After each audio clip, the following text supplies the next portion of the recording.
Alright, let's catch our breaths first. Angar, I'll talk to you when I'm ready to discuss the next steps. Good. I'll be waiting.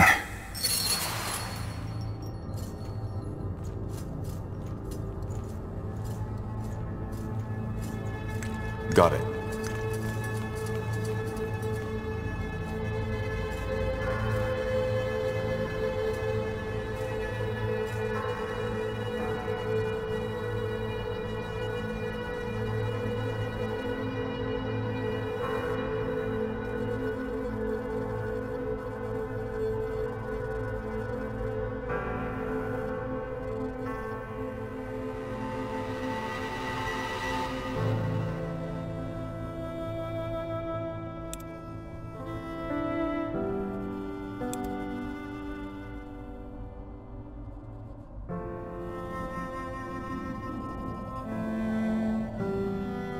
Let's see.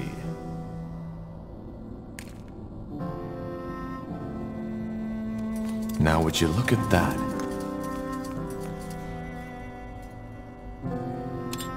What's next?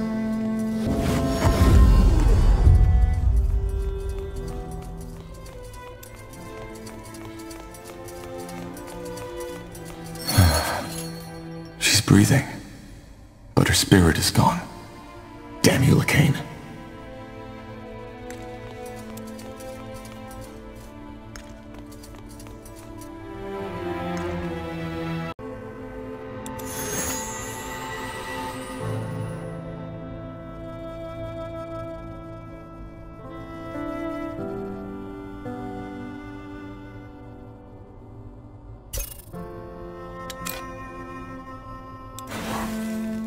Ah, I was hoping you'd come by. That was quite the surprise visit, wasn't it? The Harbinger couldn't have picked a better time for his attack. I guess you could say that. How's your injury? That blast from the barrier looked quite painful. The blast? Oh yeah, sure. I'm as good as new. One of the perks of being a light mage. Tahar, I'm sorry. For everything. What do you mean? Well, what you discovered in that dungeon.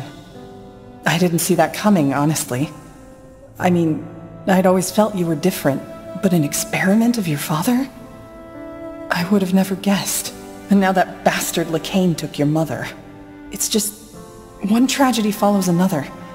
Now I feel almost ridiculous thinking about my supposed problems. We can still save her. Yeah, I know. And we will. Blazes.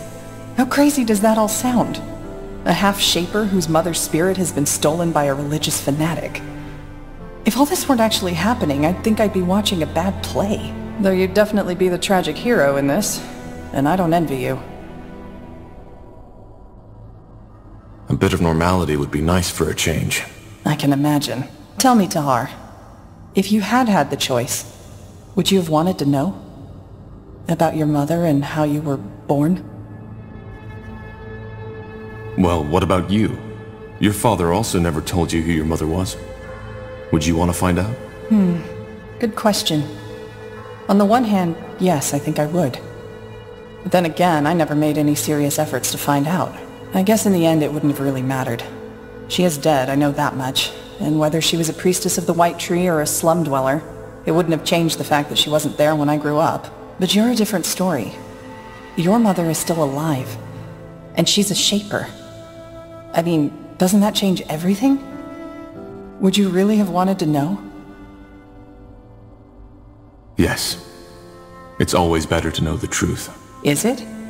Sometimes I wonder if the truth doesn't just make it all worse. Anyway, shaper or not, it's good to have you back. Honestly, there were times when I was worried you wouldn't ever wake up again. I'm touched. You better be. Anyway, in case you were wondering, I'm not planning to leave now. If you need my help, I'll be here. You don't need to stay. You know that, right? Our work with the Purity is over, and nothing's stopping you from going back on the road. Safer than mage murdering Lightbringers, right? Look, unless you want me to leave, I'll stay, and I'll fight. And no, I'm not trying to sound heroic. Apart from the fact that there's worse company than you, the dwarf, and the others we picked up along the way, I can't just stand by and watch while those bloody fanatics do their best to plunge this world into yet another war. Thanks, Iria. I really appreciate it. Great. And now that we've got that out of the way, you should get some more sleep. You still look like a walking corpse. Don't make a habit out of it. I'll talk to you later. Interesting. Let's see. All right. You never told me why you fled Finnanmere. Fair enough. You've given me little reason to distrust you, so... Oh well. Let's just get this over with. I already told you about my father. How to him I had always been more of an asset. Well, after my father died, I decided to become a novice. A novice? Someone aspiring to be a priest of Elen. I don't know why I did it. It was something my father had always considered a backup plan if an arranged marriage wouldn't work out. Part of it was probably because obeying my father was all I knew at that time. What does life as a priest of Elen look like? Boring. Though not as boring as a Nortander monk's life. You are free to have family and to indulge in the earthly pleasures. Still, your life is devoted to worship. And for a priest of Elen, that means healing the sick and preserving Elen's greatest gift, nature. Was it difficult to receive the novitiate? Not for me. First of all, I was a good candidate. I was still very young, not even in my 30s. And I already knew a great deal about magic and healing. Secondly, I was, after all, pure blood. That helped as well. But something happened. Yes. In my first year, I fell in love. That crazy, hot-blooded, head-over-the-heels kind of love that the bards all sing about.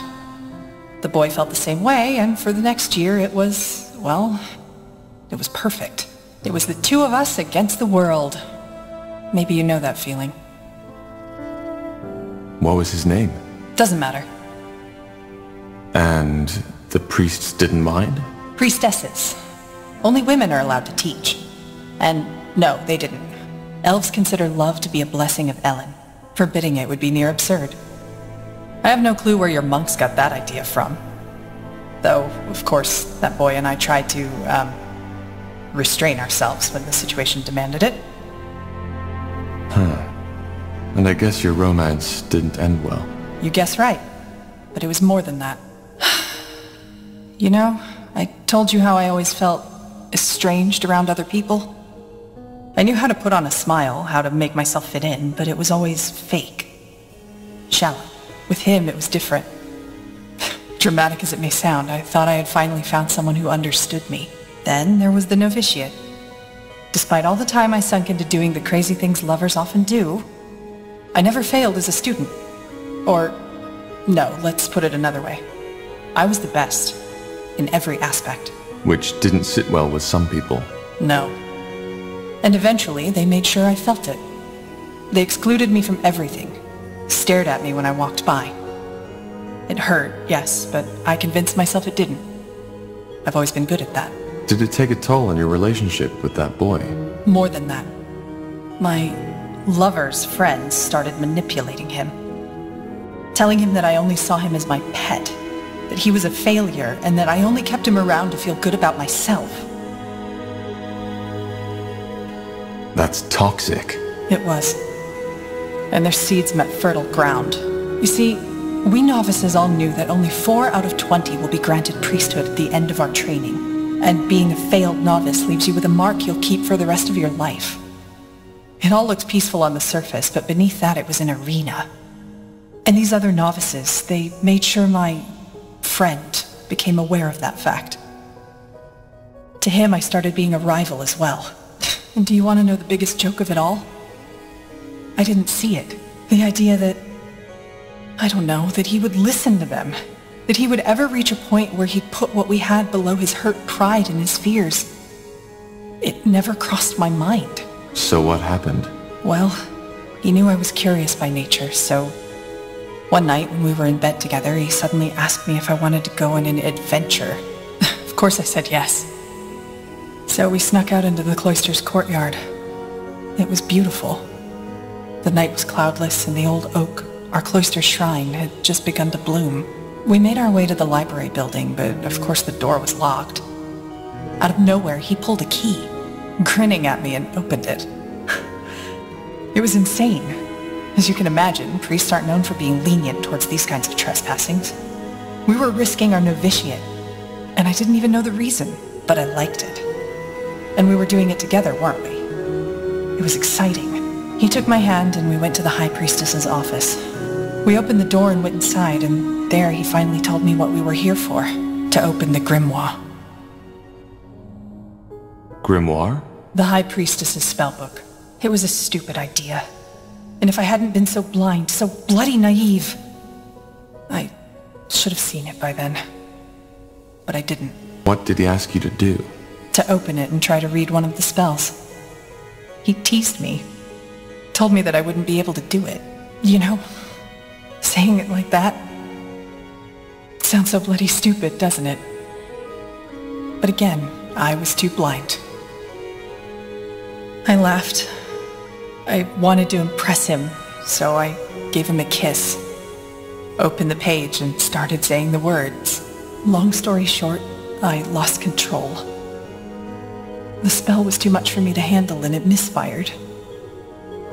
One moment I was staring at the pages, the next one the library was aflame and my lover was gone. I'm sorry. Don't be. I was the one too stupid to see it coming. How far did that fire spread? Not far. It was put out before it could do real damage. But, of course, that was the end of novitiate. I was thrown into the cell of shame and sentenced to 12 years of polishing prayer banks and cleaning floors in the shrine. Did you try to tell the priestesses the whole story? No, I just sat there and smiled. Of course I did. But my love had all his friends to back him up. To them it wasn't even a trial. It was a feast. Your lover, did he regret it? I think so. The only bloody gratification I ever got from this. But even if he would have confessed and begged me to take him back, I couldn't have. All that connection, that trust, it was gone. Worse, it was tainted. But you never did polish those prayer banks, am I right? No. In the night after the trial, they still let me sleep in my chamber. Thoughtlessness, I suppose, or maybe they simply didn't care. I got my things, left, and never came back. So, here it is, the whole truth. No dark secrets, no assassinations, no necromantic rituals. Just a plain old broken heart. Compared with all that shit you had to go through, it almost sounds ludicrous. It doesn't. Being betrayed by someone you trust often hits the hardest. Yeah, I guess. It's just, I don't get it. How could he give all that up? I mean, there was something between us, you know? Something rare, something precious. But no, he threw it all away for his fucking vanity. But in a way, it's just a continuation of what I've always known. Wherever I am, I'm a stranger. People don't like me, and I don't like them. For what it's worth, I'm glad our paths crossed. Yeah, me too, Corporal. Me too. I'd like some space now. I hope you don't mind. Let's talk later.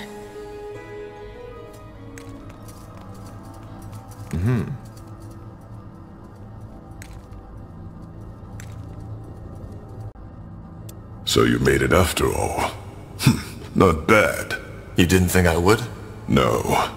That sleep you were in, I didn't feel that there was any life left in you. But then again, you always were damn hard to kill to begin with. That new energy inside you, though, that's a different story. So you can feel it? That's like standing in front of a bonfire and being asked if you can feel the heat. Yes, Tahar, I can. Anyway, in case you're here to ask, we're staying. So, you'll help me fight the Purity? You make it sound as though this thing is somehow your responsibility. It isn't. That fanatic, with his idiotic stories of the All-Father's return, is out for all of us. Especially the orcs, or the other members of the dark races. So yeah, the Fire Wielders will stay. That's good news. Thanks, Gore. Don't mention it. Anything else? Huh? Back in Bar Gagor, you told me that you think the orcs should strive to be more. What do you mean by that? Do you consider your culture to be well, inferior? Inferior? No, not at all. Why? Because not so unlike the Shapers.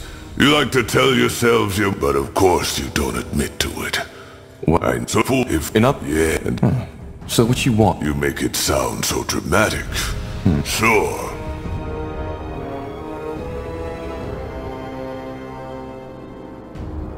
I'll be off.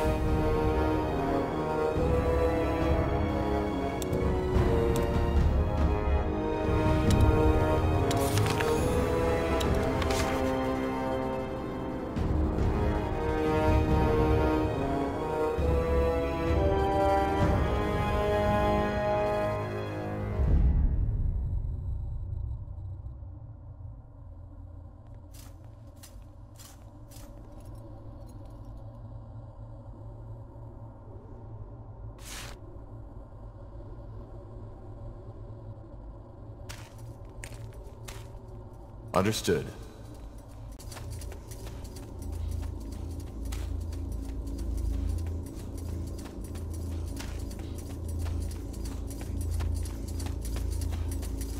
Let's see.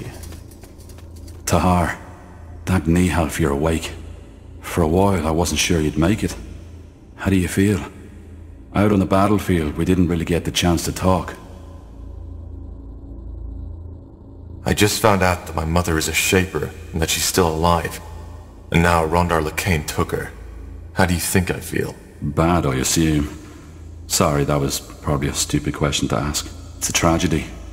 The purity on the loose, with the power of the Archfire in the Harbinger's hands. Who could have seen that coming?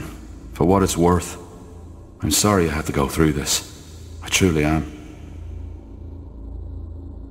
I always had my doubts about Lacane. Only I didn't expect this to happen. I figure. Be that as it may, all that matters now is that we stop him. What about you, Iskrim? I doubt whatever bargain you struck with Lacane still stands. You're still here, so I guess you aren't planning on leaving. Me? No, of course not. Where would I go, Tahar? There's no way of knowing what the Purity would do if they caught me. He wanted to kill you, so maybe Lacane doesn't want to leave any witnesses. Not to mention that we're still in the ancient Shaper city, full of marvels waiting to be discovered. This isn't a game, Iskrim. We're at war. I know, Tahar. And I will do all I can to help you end it. There's, one more thing I wanted to ask you. It's about your mother. About Andra. Ask. I'm not sure how to say this, but she was a Shaper. A living Shaper. What are you getting at? All tragedy aside, you have to understand how fascinating this is. A Shaper who survived through the Aeons. And as if that weren't enough, you even turn out to be related. I have so many questions, Tahar, so many questions. Iria said at the moment Andra and you melded, she made you see something. Fragments of her past. Now, I can't help but wonder, what was it? Did you see Mulandir in all its former glory?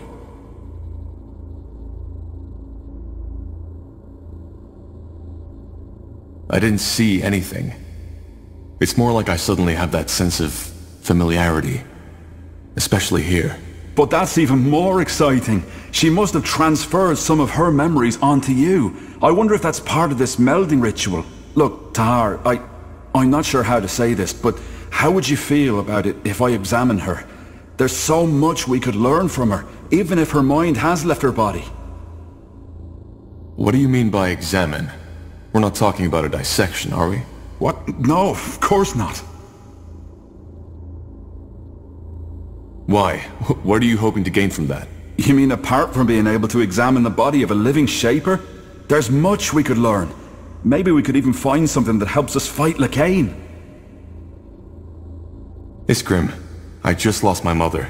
The last thing I want to talk about right now are medical examinations on her body. Alright. I understand. Sorry, Tahar. I meant no offense. I think I should get back to work now. I'll see you around.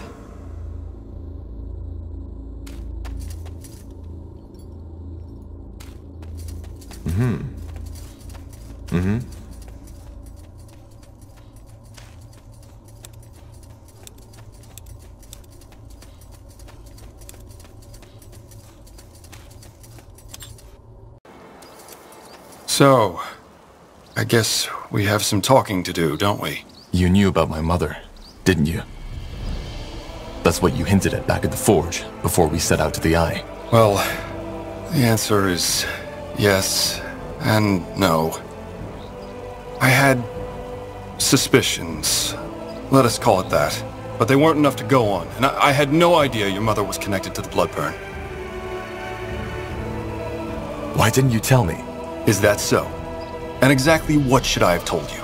That I believe you might be the result of your father's experiments? That you're the offspring of some long-dead, forgotten race? Tell me, Tahar, what for? I mean, at best, you wouldn't have believed me. And at worst, it would have cost you your sanity. So no, I don't think I should have told you. I didn't know if these suspicions had any substance at all, and I would have been at great risk, especially back then when you were still part of the rebellion. Where did these suspicions come from?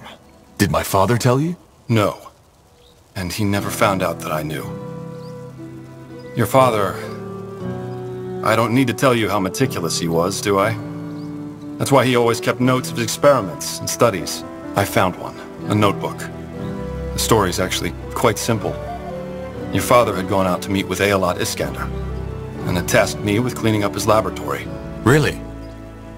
He never let me into his laboratory. I know. And he wasn't exactly trustworthy towards me, neither. But you know Asamo. His mood was never what you'd call stable. One day, he'd think the entire rebellion had schemed against him. The next day, he told us that we'd change the world. It was part of his charisma, I guess. Sometimes I think the reason why the MAGE rebellion became so big was less of Asamo's magical powers, rather than his ability to create emotions in his followers. But we digress. So I had found this small booklet on his table. It didn't look important in any way, yet I was immediately curious. I opened it and started reading. What was in there? His experiments in the Eye. The ancient woman, as he called her. Your creation, these waxwork figures which he tried to infuse with life. It was disturbing. And at the same time, fascinating, as you can imagine. That book. Did it say anything about how this ritual worked? Andrew said something about how the Shaper is conceived differently. I don't think it can be compared to how two humans reproduce, if that's what you're thinking.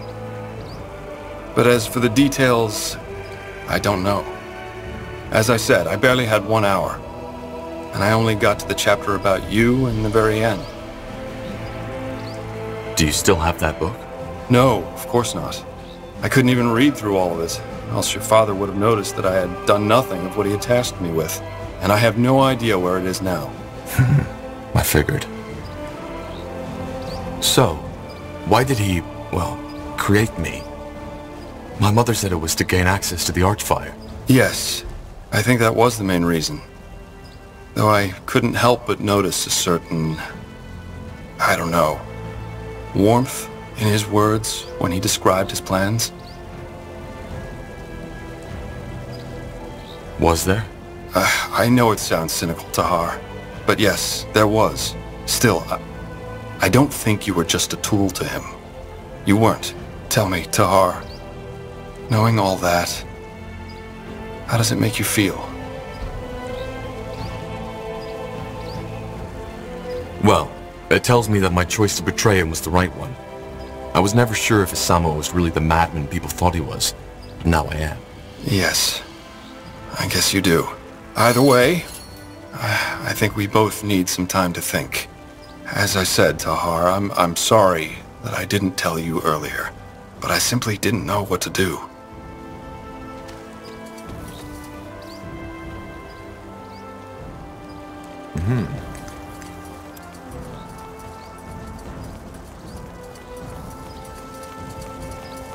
Huh? I want to buy some... Music to my ears. What did you have in mind?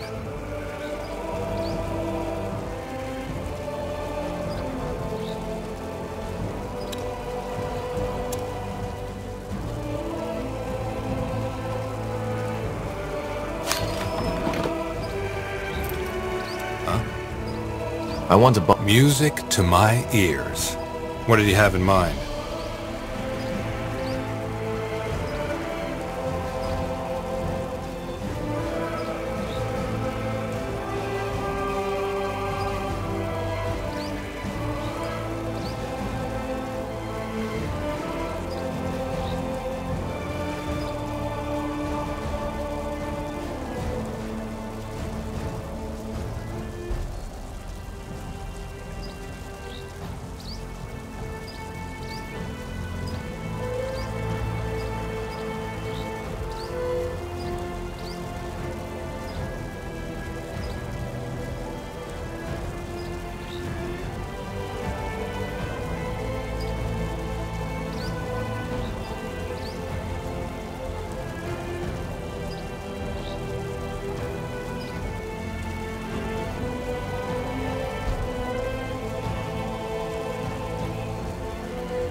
Understood.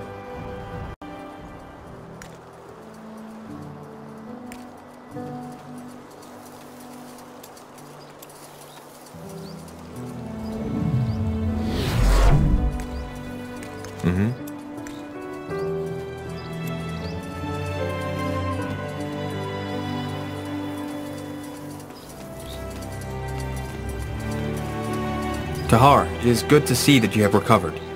This place and these people lack guidance without you. They did? Yes. The Lord Marshal tried to assume control, but as you might have expected, he did not have everybody's support. I was even fearing an internal power struggle, and I'm glad it did not come to that. I must say, Tahar, your mother, she is remarkable. I have always wondered what the Shapers look like, and now I do. It is fascinating, though I suppose this is a difficult topic for you. Forgive me if my words were inappropriate. It's all right. Good. Is there anything else you wanted to talk about? Yes? What is it? So, Undergast, when you told me about your split with Lena, I got the feeling that you were more than just colleagues. You are asking if we were in love. Am I correct? Well, yeah, I guess. Then let me start by telling you that the term love is undefined and that theories about it conflict one another. I have read a lot of books on it, and I've studied the poems, and I've come to the conclusion that it is ultimately a primitive, carnal urge that people have come to romanticize for the emotions that come with it. I, myself, never felt it, and maybe that was because I saw the underlying mechanisms. I always found it strange how people overreact so strongly to such a simple emotion, and maybe that very fact stopped me from being able to feel these emotions at all. Well, what are the underlying mechanisms? The desire to reproduce with a fitting mate. In fact, the orcs have a very dry, rational view on this process, but for some reason humans, dwarves, and elves do not. True. I never understood why we idealized that either. Once again, you surprise me, Tahar. So, what you're saying is that you were never able to feel love, but then Lena came along and you did. No, it was not that simple. What stood out in our relationship was that we connected. I've never felt that before. You see, Tahar, to me, the bonds people have always felt peculiar.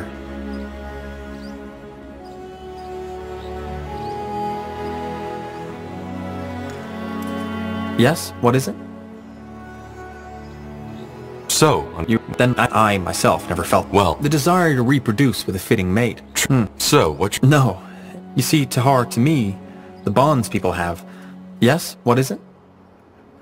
So, I myself never felt the desire to reproduce. Love is... Well, most people would agree with you, and I'm certain that in your subjective experience... So, what you're saying is... No. You see, Tahar, to me, the bonds people...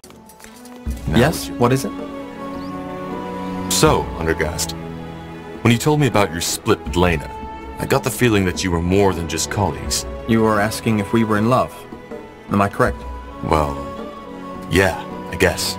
Then let me start by telling you that the term love is undefined and that theories about it conflict one another. I have read a lot of books on it, and I've studied the poems, and I've come to the conclusion that it is ultimately a primitive, carnal urge that people have come to romanticize for the emotions that come with it. I, myself, never felt it, And maybe that was because I saw the underlying mechanisms. I always found it strange how people overreact so strongly to such a simple emotion, and maybe that very fact stopped me from being able to feel these emotions at all.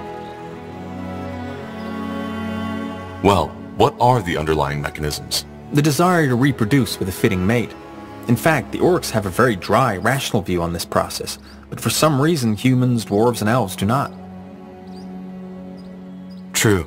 I never understood why we idealized that either.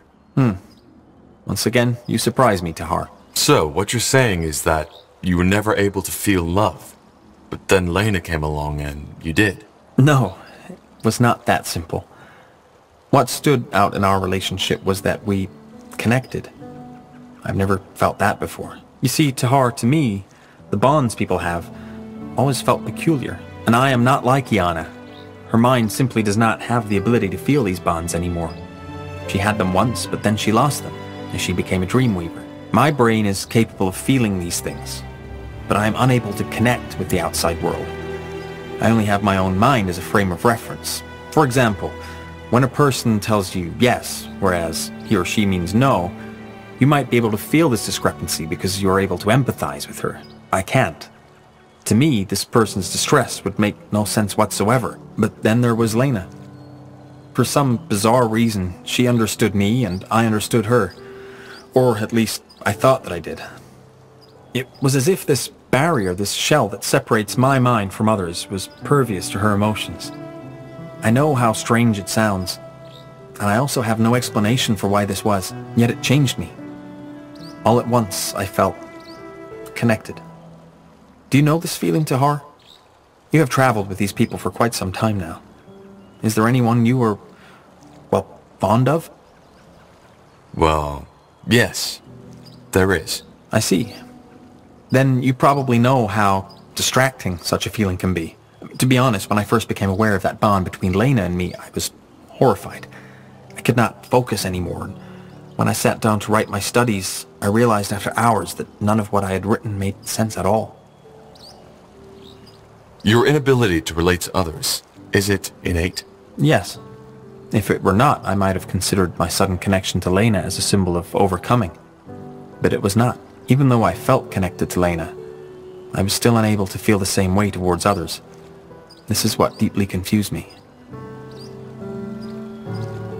What did Lena make of all that? Nothing. Unlike me, she did not try to analyze, to understand its origin. At the same time, she did not discourage me from pondering. I believe this is what made our relationship unique. Complete acceptance. She did not try to tell me how I should behave or feel, and neither did I. Even when she decided to leave the guild and I decided to stay behind, we both accepted each other's decisions.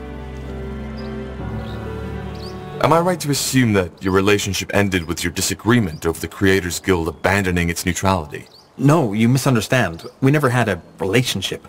Although the feelings were mutual and we, well, acted on them, we never felt the need to bind ourselves to some close-minded societal construct. But yes, you are correct.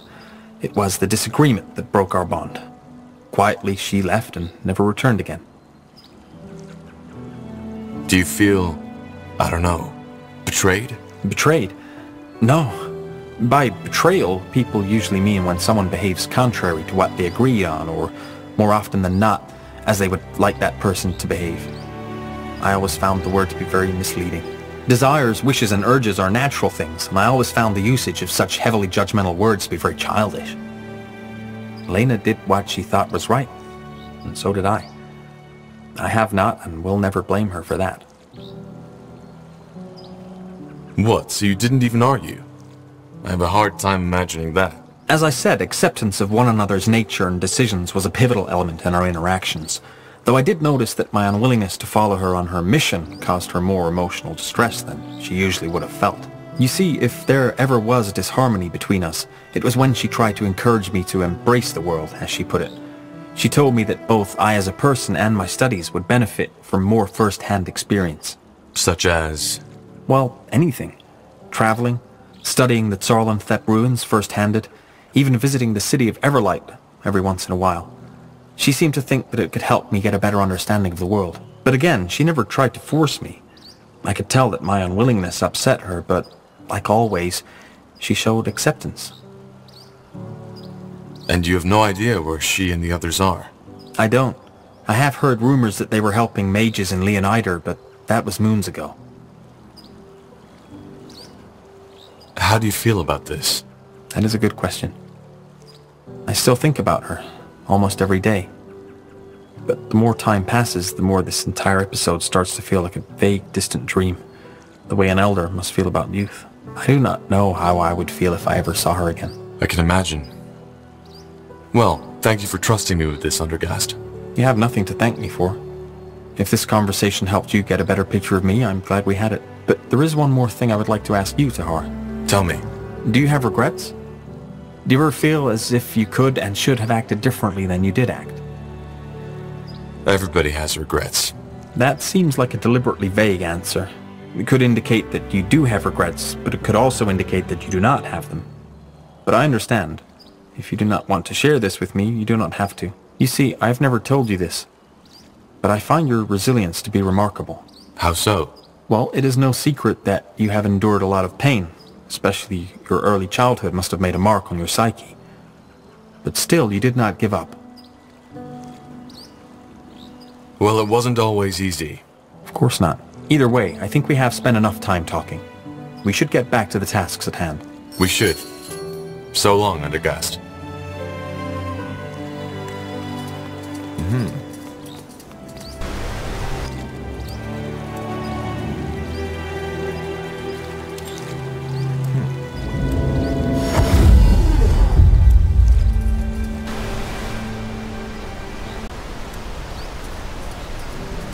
What do we need?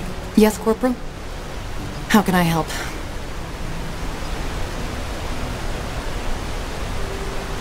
About you being an assassin. You said that you might be willing to tell me more about that at another time. How about now? I'm still not certain. The question really is, do you want to know? It might change something. Such as? Your perception of me.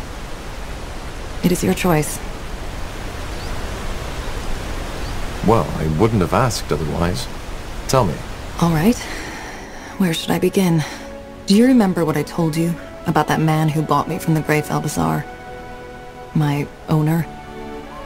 I also told you that after an incident, he discovered my talents and made me an assassin. I remember. But what does that have to do with your morality? It's complicated. The incident took place at a festivity. A lot of highly influential people were there, servants of the crown, wealthy merchants, nobles. My master knew all of Greyfell's elites. As always, at these festivities, it was my, and the other slaves' responsibility to ensure the guests' well-being. It must have been close to midnight when a man took me into his chambers.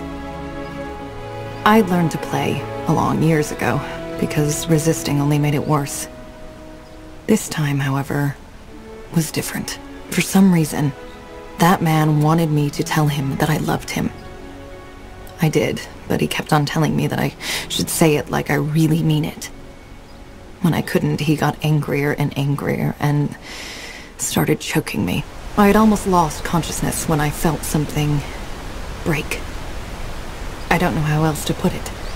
It was as if my mind simply cracked open, like a crystal ball smashed against a mirror.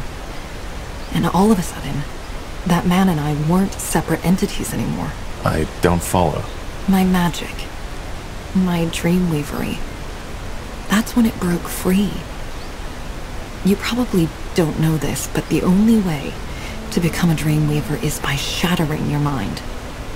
You are opening yourself to the thoughts and emotions of others, but you lose your own.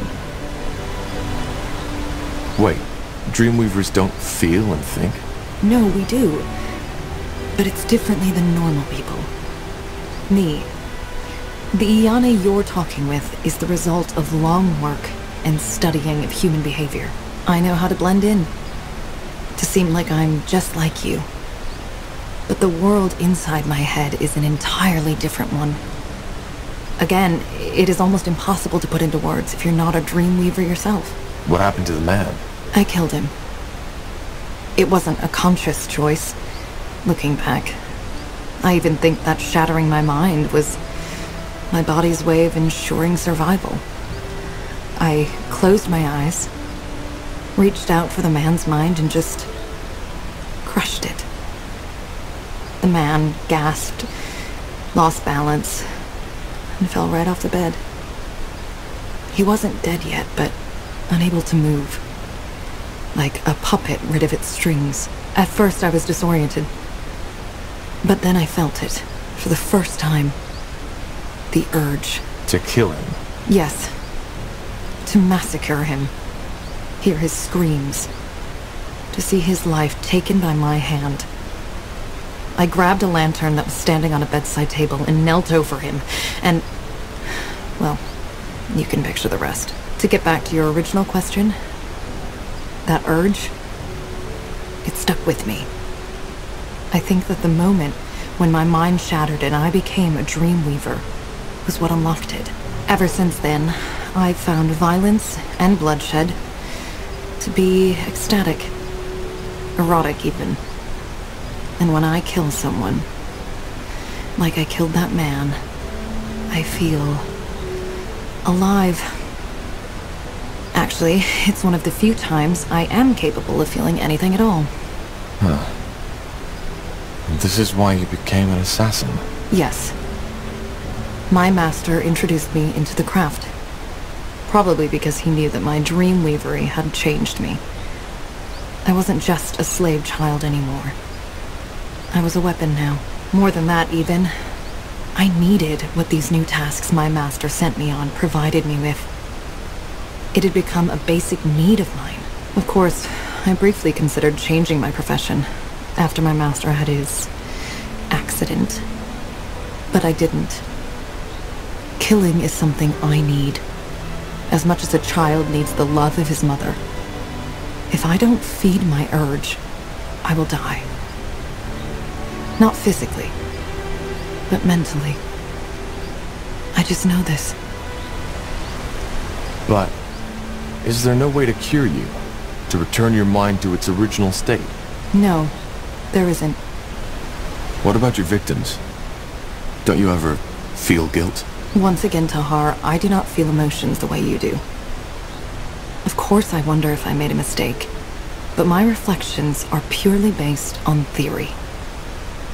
But then again, I don't accept just any contract. The way Leonider described you, you are a monster in human disguise. And that's the first principle I try to live by. Criminals first. The second one is never kill a mother or a child, regardless of the pay. What? No children? How noble. There's no need for sarcasm. I know that my restrictions may seem ridiculous to you. But what if you're wrong? If you kill an innocent? That has happened before, and it will happen again. You see, I do not consider myself some kind of vigilante, some kind of judge. Ultimately, I know that I am what society would call a murderer, and that I do what I do for myself, above all else. Well, it was definitely not what I was expecting. I can imagine. That's a lot to take in. I know. Now tell me, Tahar, do you regret asking me this question? Knowing all this, do you think I'm a monster? You're not. Really? That's unexpected. Anyway, I would like some time for myself now. I hope you understand. So, back on your feet again, aren't you? Good, because there's plenty of work ahead of us. Do you think you can handle it? Leading the troops, I mean? Yeah, I can. Good. Well, at least all that explains why your aura has always felt so strange. You're not human. At least not entirely. I guess I'm not. Makes you more interesting, though. Either way, we'll find a way to get your mother back. What that fucking bastard did will not go unpunished. Trust me on that. So I guess that means you're staying. Yeah, you guessed right. At least for now. You're not the only one with an interest in seeing the purity of light have their fucking steaks shoved up their own asses. Now we should probably get back to planning. There's plenty of things we need to do if we want to get Greyfell back from that fanatic. Right. See you around then. He will. Huh? Best you talk to my brother. He's good with words. I'm good with the anvil. Good choice.